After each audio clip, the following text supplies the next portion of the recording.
வணக்கம். மாலை முரசு நேயர்களுக்கு இனிய பொங்கல் திருநாள் நல்வாழ்த்துக்கள். செய்திகளை விரிவாக பார்ப்பதற்கு முன் தலைப்புச் செய்திகள். மதுரை அவனியாபுரத்தில் பாரம்பரிய ஜல்லிக்கட்டு. சீரிப்பாயும் காளைகளை மல்லு கட்டி பிடிக்கும் காளையர்கள்.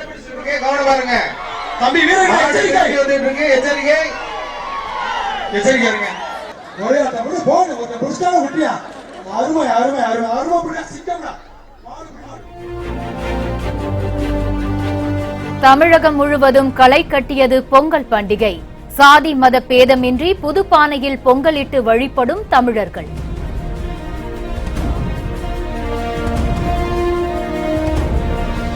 முதலமைச்சர் மீது அடிப்படை ஆதாரம் கூட இல்லாமல் குற்றம் சாட்டப்படுவதாக அமைச்சர் மாஃபா பாண்டியராஜன் விமர்சனம்.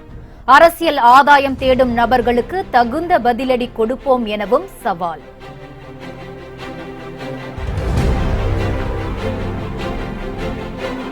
கொடநாடு விவகாரத்தில் முதல்வர் பதவி விலக வேண்டும் என கமலஹாசன் வலியுறுத்தல். நிஜத்தை தடுப்பது பெரிய குற்றம் எனவும் விளக்கம்.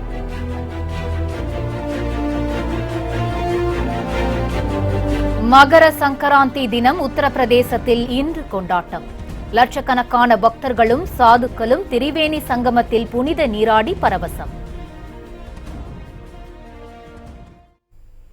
இனி செய்திகளை விரிவாக பார்க்கலாம். அவனியாபுரம் ஜல்லிக்கட்டில் சீரிப்பாய்ந்த காளைகளை அடக்கிய இளைஞர்களுக்கு உடனடி பரிசு வழங்கி பாராட்டு தெரிவிக்கப்பட்டது. ஜல்லிக்கட்டு, மஞ்சு விரட்டு போன்ற வீர விளையாட்டுகள் தை மாதம் முழுவதும் தமிழகத்தின் பல்வேறு பகுதிகளில் நடத்தப்படும்.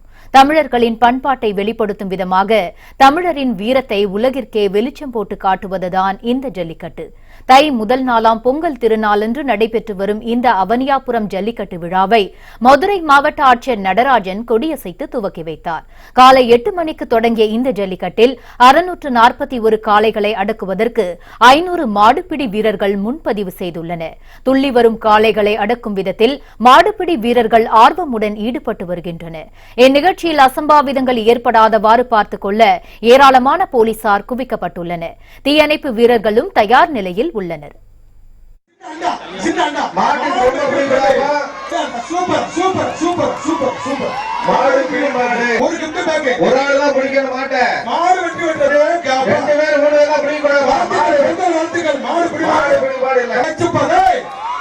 அருமை அருமை அருமை அருமை மாடு குடி மாடு அந்த அடுத்து வேலை சொல்லி மாடு ஜெயிச்சிச்சு கொண்டு பார் கொண்டு போறாங்க அத்தா அத்தா சூப்பர் சூப்பர் விட்டாத அருமை அருமை அருமை மாடு ஒரு ஆளுக்கு வாங்க வெட்டால் முடிஞ்சா மாட்டு முடியாது பிடிக்கிறது முடியாது. பொங்கல் பரிசுகள் பிடி வீரர்களுக்கு பொங்கல் பரிசுகள் கொப்ப பிடிக்காத மாட்டுக்காரங்க மாடு பிடி மாடுல மாட்டுக்காரங்க தம்பி வெளிய போங்க தம்பி. சீறி பாய்ந்த காளைகளை அடக்க முயன்ற இளைஞர்கள் பலர் காயமடைந்தனர். அவர்களுக்கு அருகில் உள்ள அரசு மருத்துவமனையில் தீவிர சிகிச்சை அளிக்கப்படுகிறது.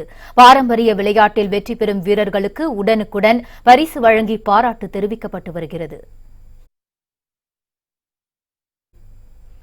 தைப்பொங்கல் என்பது தமிழர்களால் சிறப்பாக கொண்டாடப்படும் ஒரு தனிப்பெரும் விழா. தமிழர் திருநாளான தமிழர்களால் தமிழ்நாடு, இலங்கை, மலேசியா, சிங்கப்பூர், ஐரோப்பிய நாடுகள், வட அமெரிக்கா, தென்னாப்பிரிக்கா, மொரீஷியஸ் என தமிழர் வாழும் அனைத்து நாடுகளிலும் கொண்டாடப்படுகிறது. இதுகுறித்த ஒரு செய்தி தொகுப்பு உங்களுக்காக. ஆடி மாதத்தில் தேடி விதைத்த பயிர்களின் விளைச்சலை அறுவடை செய்து பயனடையும் பருவமே தை மாதமாகும். அந்த அறுவடையில் கிடைத்த நெல்லின் புத்தரிசியை சர்க்கரை, பால், நெய் சேர்த்து புது பானையில் இட்டு புத்தடுப்பில் கொதிக்க வைத்து பொங்கல் சோறாக்கி சூரியனுக்கும் மாட்டுக்கும் படைத்து உண்டு மகிழும் விழாவே பொங்கல் விழாவாகும். பொங்கல் விழாவை தமிழர் தேசிய விழாவாக பலர் கருதுகின்றனர். பொங்கலை தமிழர்கள் சமயங்களை கடந்து கொண்டாடும் வழக்கமும் உள்ளது. பொங்கல் விழா மக்களால் இயல்பாக கொண்டாடப்படுகிறது. உழைக்கும் தமிழ் மக்கள் தாமே கண்டுணர்ந்து தமது உழைப்பிற்கு உதவிய இயற்கைக்கும் தம்மோடு சேர்ந்து உழைத்த கால்நடைகளுக்கும் தமது நன்றியையும் மகிழ்ச்சியையும் தெரிவிக்கும் விழாவாகும். உழவர்கள் மழையின் உதவியால் ஆடி மாதம் முதல் உழைத்து சேர்த்த நெல்லை மார்கழியில் வீட்டிற்கு கொண்டு வந்து தமது உழைப்பின் பயனை நுகரத் தொடங்கும் நாளே தைப்பொங்கல் எனப்படும். பொங்கல் பண்டிகை 4 நாள் பண்டிகையாகும். வட மாநிலங்களில் பொங்கல் பண்டிகை மகர சங்கராந்தி எனவும் கொண்டாடப்படுகிறது. மகரம் என்றால் சூரியன் என்று பொருள். இன்றைய தினம் சூரியனுக்கு படையலிட்டு வடமாநில மக்கள் கொண்டாடுவர். எங்களுடைய தமிழ் பண்பாட்டு பாரம்பரியம். இது எப்படின்னா, இது கடவுளுக்கு சூரியன் உதிக்கிற முன்னாடி இதை பொங்கல் வச்சு எல்லாம் கொண்டாடி பொதுமக்கள் எல்லாரும் சேர்ந்து ஒன்றுபடிய சொந்தங்கள் எல்லாம் வெளியூரில் இருக்கிற சொந்தங்கள்லாம் சேரவோடு இங்கே எல்லாம் ஒன்றா நின்று எல்லாம் பண்ணுறதுனால இந்த பொங்கல் எல்லோரும் அண்ணன் தம்பி மாதிரி எல்லாம் பழகி நாங்கள் இருக்கிறோம். அதனால் இந்த பொங்கல் நாங்கள் வழிபாடு பண்ணிட்டு இருக்கோம். சென்னை கோடம்பாக்கத்தில் சமத்துவ பொங்கல் பண்டிகை வெகு சிறப்பாக கொண்டாடப்பட்டு வருகிறது. சமத்துவ பொங்கல் விழா சென்னை கோடம்பாக்கத்தில் கொண்டாடப்பட்டு வருகிறது. புலியூர் பகுதியில் சாதி மத பேதமின்றி பொங்கல் வைத்து அனைவரும் சிறப்பாக கொண்டாடி வருகின்றனர். பாரம்பரிய முறைப்படி புதுப்பானையில் பொங்கலிட்டு சூரிய பகவானுக்கு படையலிட்டு கொண்டாடுகின்றனர். இதுகுறித்து நமது செய்தியாளர் நந்தினி தரும் கூடுதல் தகவலை இப்போது பார்க்கலாம். சமத்துவ பொங்கல் விழா சென்னை கோடம்பாக்கம் புலியூர் பகுதியில் கொண்டாடப்பட்டு வருகிறது. இந்த விழாவில் இந்த பகுதியை சேர்ந்த பொதுமக்கள் அனைவரும் கலந்து கொண்டு சமத்துவ பொங்கலிட்டு சாதி மத பேதமின்றி கொண்டாடி வருகின்றனர். குறிப்பாக சொல்ல வேண்டும் என்றால் பாரம்பரிய முறையில் வரகு வைத்து தீ மூட்டி பண்பானையில் பொங்கலிட்டு இந்த விழாவினை சிறப்பாக கொண்டாடி வருகின்றனர். குழந்தைகள் முதல் பெரியவர்கள் வரை பாரம்பரிய உடை அணிந்து இந்த விழாவில் கலந்து கொண்டு தங்களது மகிழ்ச்சியை வெளிப்படுத்தி வருகின்றனர். தென் மாவட்டங்களில் குறிப்பாக தமிழகத்தில் பொங்கல் பண்டிகையானது 4 நாட்கள் கொண்டாடப்படும். குறிப்பாக போகி பண்டிகை, அதைத் தொடர்ந்து 2வது நாளான இன்று பொங்கல் பண்டிகை கொண்டாடப்படுகிறது. தமிழகத்தில் இன்று பொங்கல் பண்டிகை வெகு சிறப்பாக கொண்டாடப்பட்டு வருகிறது. அதன் ஒரு பகுதியாக சென்னை கோடம்பாக்கம் பகுதியில் சமத்துவ பொங்கலிட்டு பொதுமக்கள் இந்த பொங்கல் பண்டிகையை கொண்டாடி வருகின்றனர். ஜாதி மத பேதம் எதுவுமே இன்றி அனைவரும் ஒற்றுமையுடன் கொண்டாட வேண்டும் என்பதே என்ற நோக்கத்துடன் இந்த பண்டிகையானது இன்று கொண்டாடப்பட்டு வருகிறது. அதைத் தொடர்ந்து அதாவது வரும் சந்ததியினருக்கு சமத்துவத்தை பற்றிய விழிப்புணர்வை ஏற்படுத்த வேண்டும் என்ற நோக்கில் இந்த பண்டிகை கொண்டாடப்பட்டு வருவதாக பொதுமக்கள் தரப்பில் தெரிவிக்கப்பட்டுள்ளது. மாலைமுறை செய்திகளுக்காக ஒளிப்பதிவாளர் ஜெகதீஷுடன் செய்தியாளர் நந்தினி. பாரம்பரியம் மாறாமல் வரும் சந்ததியினரும் அறிந்து கொள்வதற்கு ஏதுவாக பொங்கல் பண்டிகையை கொண்டாடி வருகிறோம் என அப்பகுதி மக்கள் மகிழ்ச்சி பொங்க கூறினர். இந்த 7 வருஷமா இந்த பொங்கல் வச்சுட்டு இருக்கேன். இந்து மக்களோடு சேர்ந்து கிறிஸ்துவ பண்ணா இருந்தாலும் இந்த ஜாதி மத வேதமின்றி இந்த பொங்கலை நாங்கள் சிறப்பாக கொண்டாடுறோம். அனைவருக்கும் பொங்கல் திருநாள் நல்வாழ்த்துக்கள். நான் பிறந்து ஒரு 7-8 வருஷமா இந்த சமத்துவ பொங்கல் திருவிழாவை நாங்கள் கொண்டாடிட்டு இருக்கோம். சமத்துவ பொங்கலோட நோக்கம் எல்லா மக்களும் ஒன்றா சேர்ந்து எல்லா உறவுகளோட சேர்ந்து பொங்கல் வச்சு செலிப்ரேட் பண்ணணும் அப்படிங்கிறது தான் சமத்துவ பொங்கலோட நோக்கம். இது பொதுவாக எல்லாரும் கிராமத்தில் தான் பார்த்துருப்போம். இந்த மாதிரி எல்லா உறவுகளும் ஒன்றா சேர்ந்து சந்தோஷமாக இருக்கிறது. நகரத்தில் இதெல்லாம் புதுசாக இருக்கும். ஆனால் எங்களுக்கு இது 7-8 வருஷமாக பழகி இருக்கு. இதை இனியும் தொடர்ந்து வரணும் அப்படிங்கிறது தான் எங்களோட விருப்பம். அதை நாங்கள் தொடர்ந்து செய்வோம். தமிழர்களின் திருநாளான பொங்கல் பண்டிகை இன்று நாடு முழுவதும் கொண்டாடப்பட்டு வரும் நிலையில் நெல்லையில் அதிகாலையிலேயே புதுமண தம்பதியினர் தலைப்பொங்கலை உற்சாகமாக கொண்டாடி மகிழ்ந்தனர். நாடு முழுவதும் பொங்கல் பண்டிகை கொண்டாடப்பட்டு வரும் நிலையில் திருநெல்வேலியில் வாசலிலேயே வண்ண கோலமிட்டு அதன் நடுவே பொங்கல் பானையை வைத்து பானையின் கழுத்தில் மஞ்சள் கிழங்கை இலையோடு கட்டினர். பொங்கல் பொங்கி வரும்போது பொங்கலோ பொங்கல் என மகிழ்ச்சி பொங்க கோஷமிட்டனர். நெல்லை டவுனில் புதுமண தம்பதியான ராஜேஷ் ஜோதி தம்பதியினர் உற்சாகமாக தங்களது தலைப்பொங்கலை கொண்டாடி மகிழ்ந்தனர். வீட்டு வாசலில் விளக்கு வைத்து மண்ணில் விளையும் காய்கள் மற்றும் கிழங்கு வகைகளை படையிலிட்டு சூரிய பகவானுக்கு தீபாராதனை காட்டி சூரிய பகவானை வழிபட்டனர்.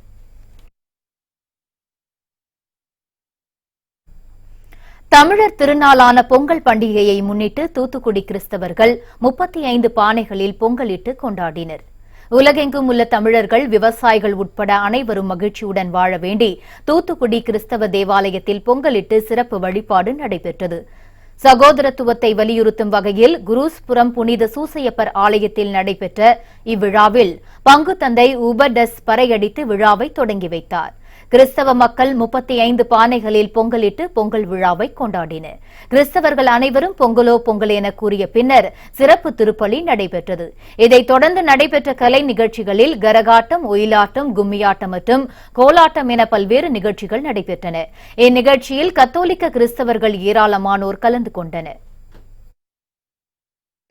தமிழக மக்களுக்கும் குருஸ்புரம் பங்கு சமூகத்தின் சார்பாக மனமார்ந்த பொங்கல் விழா நல்வாழ்த்துக்களை மகிழ்ச்சியோடு தெரிவித்துக் கொள்கிறோம். இந்த அற்புதமான நாளில் எங்களுடைய பங்கு சமூகத்தின் சார்பாக 35 பானைகளில் நாங்கள் பொங்கல் பொங்கி எங்களுடைய மகிழ்ச்சியை வெளிப்படுத்தி கொண்டிருக்கிறோம்.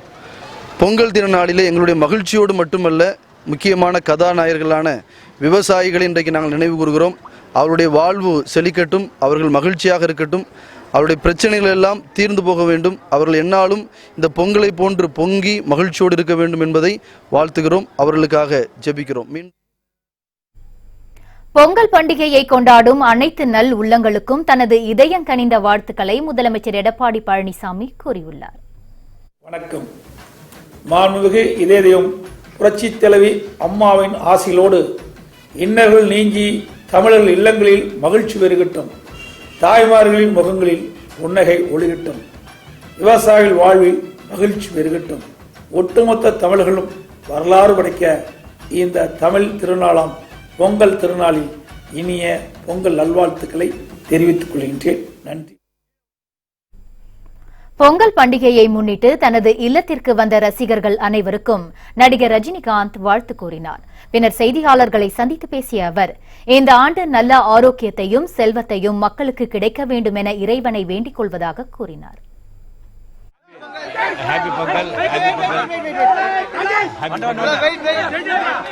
பொங்கல் வாழ்த்துக்கள். மிகப்பெரிய வெற்றி அடைந்திருக்கு. இந்த புத்தாண்டு அனைவருக்கும் நல்ல ஆரோக்கியத்தையும் செல்வத்தையும் மன நிம்மதியும் கொண்டு வந்து சேர்க்க வேண்டும் என்று எல்லா இறைவனை வேண்டுகிறேன். நன்றி.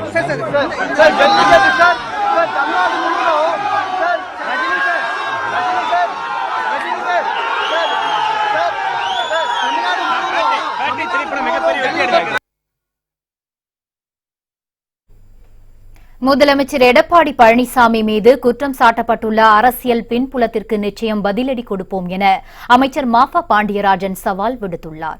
சென்னை லயலோ கல்லூரியில் பார்வையற்றோருக்கான கிரிக்கெட் விளையாட்டுப் போட்டி 3 நாட்கள் நடைபெறவுள்ளன. இந்த போட்டியினை தமிழ் வளர்ச்சித்துறை அமைச்சர் மாஃபா பாண்டியராஜன் துவக்கி வைத்தார்.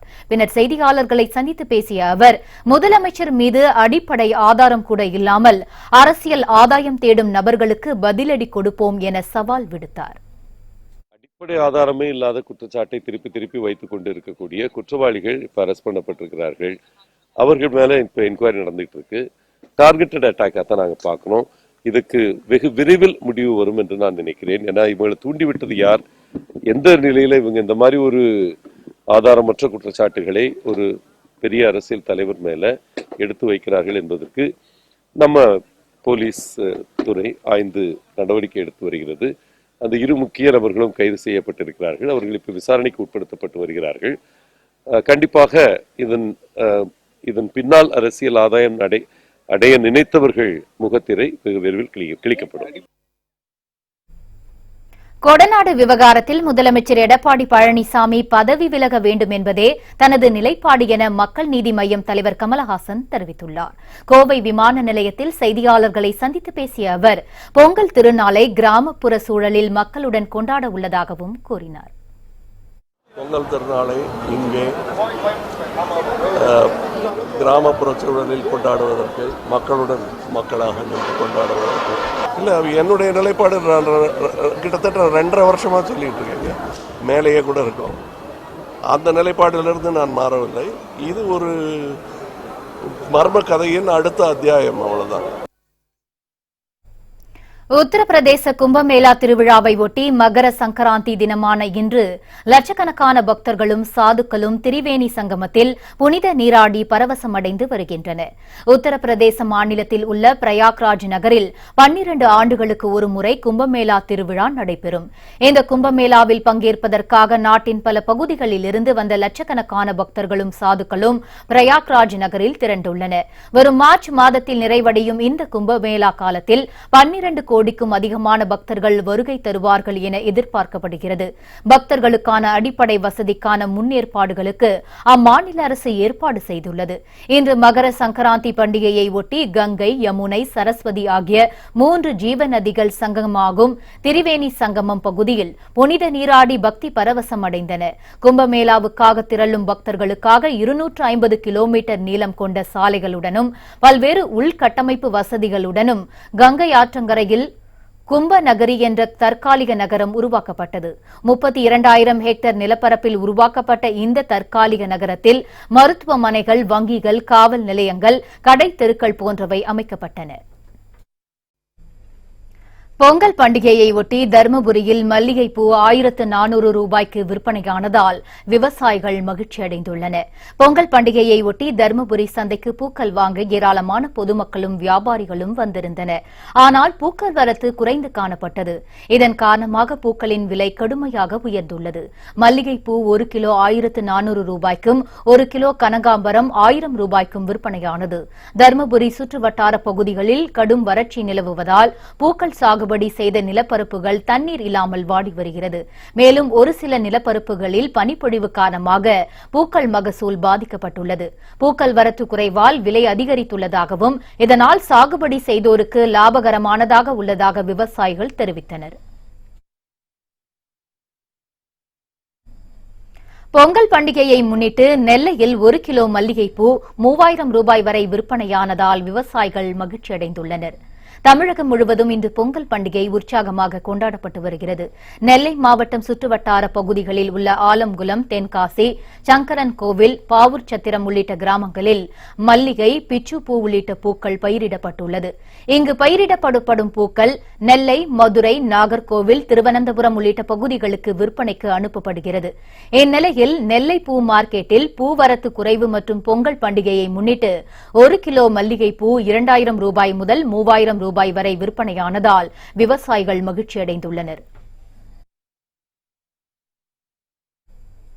உச்சநீதிமன்றம் தடையை நீக்கியதை அடுத்து வல்லூர் அனல்மின் நிலையத்தில் மின் உற்பத்தி மீண்டும் தொடங்கியது. திருவள்ளூர் மாவட்டம் மீஞ்சூர் அடுத்த அத்திப்பட்டு புதுநகரில் அமைந்துள்ளது வல்லூர் அனல் மின் நிலையம். இங்குள்ள 3 அலகுகள் 1500 மெகாவாட் மின்சாரம் உற்பத்தி செய்யப்பட்டு வருகிறது. இந்த அனல் மின் நிலையத்திலிருந்து வெளியாகும் நிலக்கரி சாம்பல் எண்ணூர் சதுப்பு நில பகுதிகளில் கொட்டப்பட்டு வருவதால் சுற்றுச்சூழல் மாசுபடுவதாக கூறி சரவணன் என்பவர் சென்னை உயர்நீதிமன்றத்தில் வழக்கு தொடர்ந்தார். வழக்கை விசாரித்த நீதிமன்றம் வல்லூர் அனல் மின் நிலையத்தை மூட உத்தரவிட்டது. உயர்நீதிமன்ற தீர்ப்பை எதிர்த்து உச்சநீதிமன்றத்தில் நிர்வாகம் தரப்பில் மேல்முறையீடு செய்யப்பட்டது. வழக்கை விசாரித்த உச்சநீதிமன்றம் சென்னை உயர்நீதிமன்றம் பிறப்பித்த தடை உத்தரவை தற்காலிகமாக நீக்கி உத்தரவிட்டது. இதனையடுத்து வல்லூர் அனல் மின் நிலையத்தில் மின் உற்பத்தி மீண்டும் தொடங்கியது. பல்லாவரம் ரயில் நிலையம் அருகே ரயில் மோதி 70 வயது மூதாட்டி பலியான சம்பவம் சோகத்தை ஏற்படுத்தியது. காஞ்சிபுரம் மாவட்டம் பல்லாவரம் ரயில் நிலையம் அருகே தண்டவாளத்தை கடக்க முயன்ற 70 வயது மூதாட்டி மீது ரயில் மோதி விபத்துக்குள்ளானது. இதில் மூதாட்டி பரிதாபமாக உயிரிழந்தார். இதுகுறித்து ரயில்வே போலீசாருக்கு பொதுமக்கள் தகவல் கொடுத்தனர். விரைந்து வந்த ரயில்வே போலீசார் மூதாட்டியின் உடலை கைப்பற்றி பிரேத பரிசோதனைக்காக அனுப்பி வைத்தனர். அத்துடன் மூதாட்டி யார் என்பது குறித்தும் விசாரணை மேற்கொண்டு வருகின்றனர். பிரபல பின்னணி பாடகி பி சுசீலாவிற்கு கேரள அரசின் இந்த ஆண்டுக்கான அறிவராசனம் விருது வழங்கி கௌரவிக்கப்பட்டது. கேரளாவில் முதலமைச்சர் பினராயி விஜயன் தலைமையிலான இடது ஜனநாயக முன்னணி ஆட்சி நடைபெற்று வருகிறது. சபரிமலை ஐயப்பன் புகழை பாடும் பாடகர்களுக்கு கேரள தேவசம் போர்டு சார்பில் ஒவ்வொரு ஆண்டும் அறிவராசனம் விருது வழங்கப்படுகிறது. அதன்படி இந்த ஆண்டுக்கான விருது பழம்பெரும் பாடகி பி சுசீலாவிற்கு வழங்க முடிவு செய்யப்பட்டது. அதற்கான விழா சபரிமலை சன்னிதானத்தில் நேற்று நடைபெற்றது. கேரள தேவசம் போர்டு அமைச்சர் சுரேந்திரன் விருது வழங்கினார்.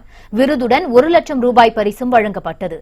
இதற்கு முன்னதாக ஜேசுதாஸ், விஜயன், SP பாலசுப்ரமணியன், ஸ்ரீகுமார், கங்கை அமரன், சித்ரா உள்ளிட்டோர் இந்த விருதை பெற்றுள்ளனர். இந்த நிகழ்ச்சியில் தேவசம் போர்டு உறுப்பினர்கள் மற்றும் நடிகர் ஜெயம் ரவி உள்ளிட்ட பலர் கலந்து கொண்டனர். ஆந்திர முதல்வர் சந்திரபாபு நாயுடுவின் மகன் நாரா லோகேஷ் திருப்பதியில் சுவாமி தரிசனம் செய்தார்.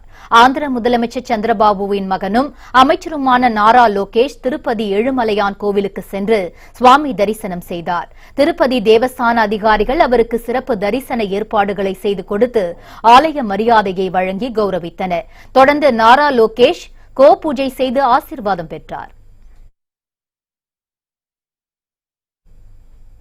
பழனி அருகே 2 சிறுவர்கள் மீது ஆசிட் வீசிய சம்பவம் பெரும் அதிர்ச்சியை ஏற்படுத்தியுள்ளது. திண்டுக்கல் மாவட்டம் பழனி அருகே உள்ள ஆயுக்குடி கிராமத்தை சேர்ந்தவர் முருகானந்தம். இவருக்கும் கிராம நிர்வாக அதிகாரி பரந்தாமனுக்கும் நிலத்தகராறு இருந்ததாக கூறப்படுகிறது. இந்நிலையில் முருகானந்தத்தின் 2 மகன்கள் கார்த்திக் சரவணன் மற்றும் குமரன் மீது மர்ம நபர்கள் ஆசிட் வீசி சென்றுள்ளனர். இதில் காயமடைந்த குழந்தைகள் இருவருக்கும் அரசு மருத்துவமனையில் சிகிச்சை அளிக்கப்பட்டு வருகிறது. முன்விரோதம் காரணமாக கிராம நிர்வாக அதிகாரி பரந்தாமன் ஆசிட் வீசியதாக முருகானந்தம் புகார் அளித்துள்ளார். இதையடுத்து போலீசார் விசாரணை மேற்கொண்டு வருகின்றனர்.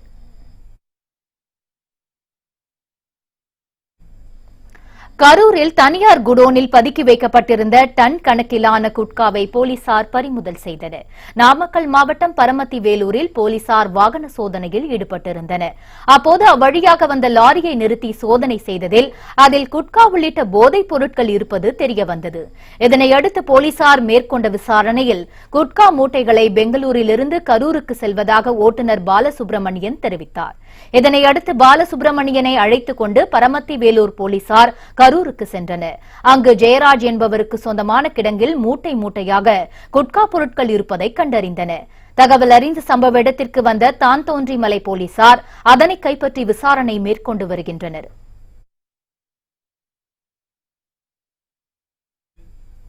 பெண் கல்வியின் அவசியம் குறித்து விழிப்புணர்வு ஏற்படுத்தும் விதமாக 300க்கும் மேற்பட்ட மாணவிகளுடன் திருவண்ணாமலை மாவட்ட ஆட்சியர் கந்தசாமி ரயிலில் பயணம் செய்தார். பெண் குழந்தைகளை காப்போம், பெண் குழந்தைகளுக்கு கற்பிப்போம் என்ற திட்டம் பல்வேறு விழிப்புணர்வு நடவடிக்கைகளை திருவண்ணாமலை மாவட்ட நிர்வாகம் செய்து வருகிறது.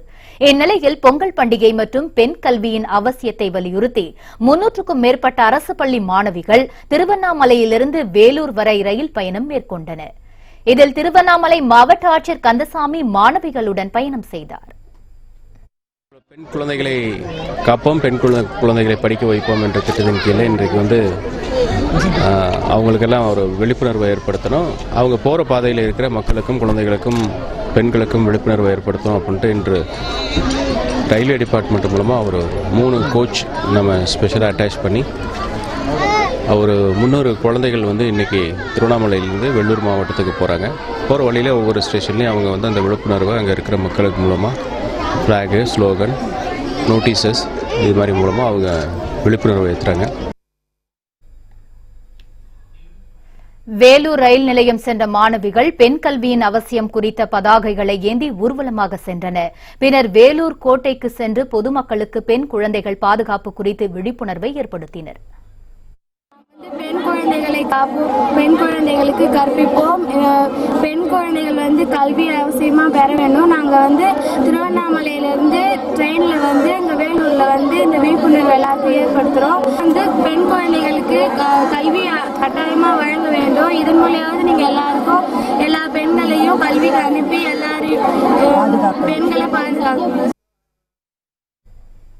ஓசூர் அருகே முகாமிட்டிருந்த 80க்கும் மேற்பட்ட யானைகள் வனப்பகுதிக்கு விரட்டியடிக்கப்பட்டதால் பொதுமக்கள் நிம்மதியடைந்தனர். கிருஷ்ணகிரி மாவட்டம் ஓசூர் அருகே காட்டு யானைகள் தனித்தனியாக பிரிந்து விளை நிலங்களை சேதப்படுத்தின. 80க்கும் மேற்பட்ட காட்டு யானைகளின் அட்டகாசத்தால் அப்பகுதி மக்கள் மற்றும் விவசாயிகள் பாதிக்கப்பட்டனர். காட்டு யானைகளை விரட்டியடிக்க வலியுறுத்தி மறியல் போராட்டத்தில் ஈடுபட்டதால் வனத்துறையினர் துரித நடவடிக்கையை மேற்கொண்டனர். சாலையின் இருபுறமும் வாகனங்கள் நிறுத்தப்பட்ட நிலையில் யானை கூட்டத்தை வனப்பகுதி விரட்டியடித்தனர். இதனால் அப்பகுதி மக்கள் நிம்மதியடைந்தனர். மேகதாதுவில் அணை கட்ட முயற்சிக்கும் கர்நாடக அரசை கண்டித்து பிரதமர் மோடிக்கு தபால் அட்டைகள் அனுப்பும் போராட்டம் தஞ்சாவூரில் நடைபெற்றது. மேகதாதுவில் புதிய அணை கட்டும் முயற்சியில் கர்நாடக அரசு ஈடுபட்டு வருகிறது. இதற்கு தமிழக மக்கள் கடும் எதிர்ப்பு தெரிவித்து வருகின்றனர். இந்த நிலையில் தஞ்சாவூர் தலைமை தபால் நிலையம் அருகே விவசாயிகள் சார்பில் கண்டன ஆர்ப்பாட்டம் நடைபெற்றது. அப்போது பிரதமர் மோடிக்கு அஞ்சல் அட்டை அனுப்பும் போராட்டத்தில் அவர்கள் ஈடுபட்டனர். மேலும் மேகதாதுவில் அணை கட்டும் முயற்சியை கைவிட வேண்டும் என்பது உள்ளிட்ட பல்வேறு கோரிக்கைகளை விவசாயிகள் வலியுறுத்தினர்.